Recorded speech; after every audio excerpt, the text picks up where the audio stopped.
The year is 1944. Allied bombers are pounding German cities around the clock. The Eastern Front is collapsing. Every rational analysis of the war points to one inevitable conclusion: Germany has already lost. And yet, somewhere beneath the Harz Mountains, inside a vast underground factory built by slave labor, engineers in white coats are assembling a machine that has never existed before. A rocket, not an artillery shell, not a bomb dropped from a plane. A self-propelled ballistic missile that rises 40 miles into space before plunging back to Earth at 3 times the speed of sound, arriving at its target before the sound of its own engine does. No warning, no intercept, no defense. Welcome to the weapons programs of the Third Reich. The most ambitious, most terrifying, and ultimately most tragic engineering effort in the history of warfare. These were machines that genuinely did not belong to the 1940s. Some of them barely belong to today.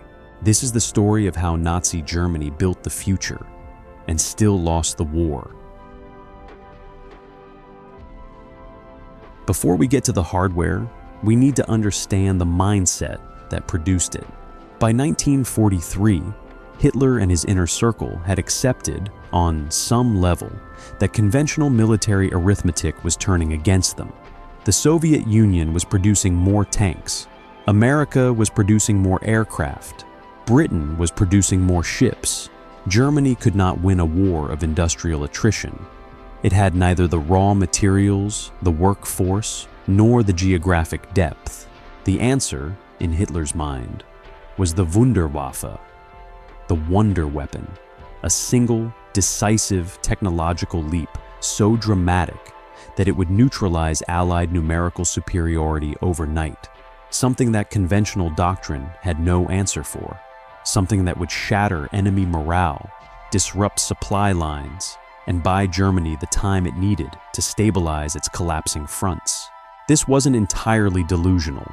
Germany genuinely did possess the most advanced weapons research establishment in the world. Its scientists and engineers were working on technologies that Allied counterparts hadn't even theorized yet. The problem, and it was a fatal problem, was that wonder weapons take time, resources, and industrial capacity to deploy at scale. All 3 were things Germany was rapidly running out of. The Wunderwaffe program was a race between German engineering genius and German strategic collapse. The engineers were extraordinary, but the war didn't wait for them. On September 8, 1944, residents of a London neighborhood heard nothing unusual. And then a house simply ceased to exist. No aircraft overhead, no air raid siren, no warning of any kind. Just sudden, total obliteration. The V-2 had arrived. Developed under the direction of Werner von Braun at Peenemünde on Germany's Baltic coast, the Vergeltungswaffe II, Vengeance Weapon II, was unlike anything humanity had built before. It stood 14 meters tall, weighed 13 tons at launch, and burned a mixture of ethanol and liquid oxygen to produce 56,000 pounds of thrust. It climbed to an altitude of 80 kilometers, the edge of space, before arcing back down at 5,760 kilometers per hour. From launch to impact took approximately 5 minutes. There was no defense, none. The V-2 traveled faster than the speed of sound, faster than any radar-directed gun could track and engage. Fighter aircraft were useless against it. Anti-aircraft artillery was useless against it. The only way to stop a V-2 was to destroy it on the ground before launch, which required finding mobile launchers that could set up, fire, and relocate in under an hour. Between September 1944 and March 1945, Germany fired over 3,000 V-2s at Allied targets, primarily London, Antwerp, and Brussels. They killed approximately 9,000 people and wounded many thousands more. In purely military terms, the casualties were significant, but not war-changing. But the V-2's legacy was never really about the Second World War. Every ballistic missile ever built since, every ICBM and every nuclear arsenal on Earth, every rocket that has ever carried a human into space, descends directly from the engineering work done at Peenemünde. The Saturn V rocket that carried Apollo astronauts to the moon was designed by the same man who designed the V-2. Wernher von Braun was brought to America after the war under Operation Paperclip and became the founding father of NASA's rocket program. The weapon built to terrorize London became the technology that took humanity to the moon. On July 18, 1942, a Messerschmitt test pilot pushed a strange-looking aircraft down a runway in Bavaria. An aircraft with no propellers, its engines mounted under swept wings, and climbed into the sky at a speed no Allied fighter could match. The Me-262 was the world's first operational jet-powered combat aircraft, and it was extraordinary.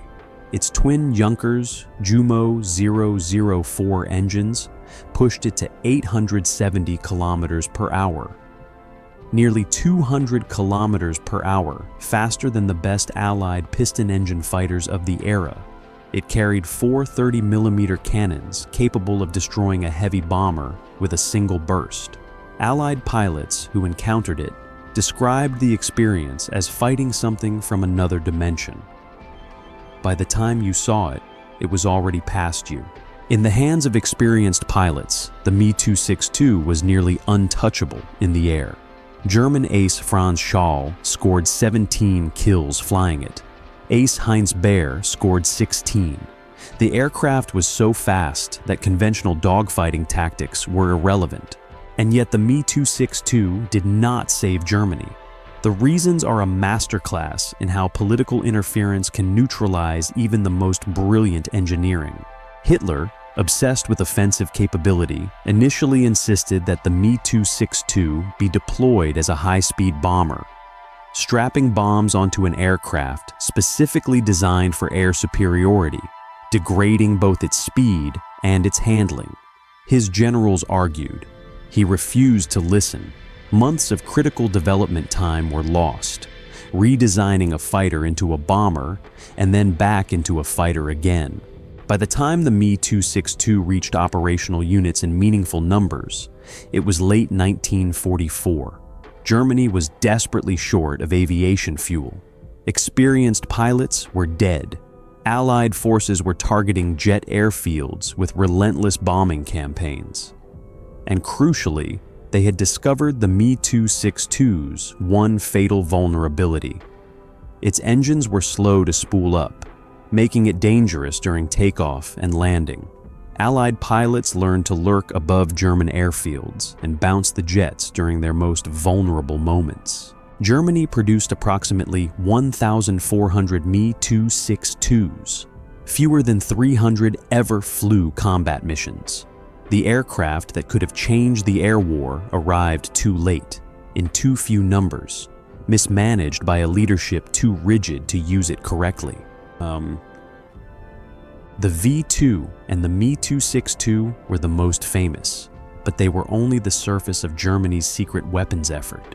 The Hortenho 229 was a flying wing aircraft, essentially a stealth bomber prototype, with a shape so aerodynamically advanced that modern analysis suggests it would have had a significantly reduced radar cross-section, anticipating stealth technology by 40 years.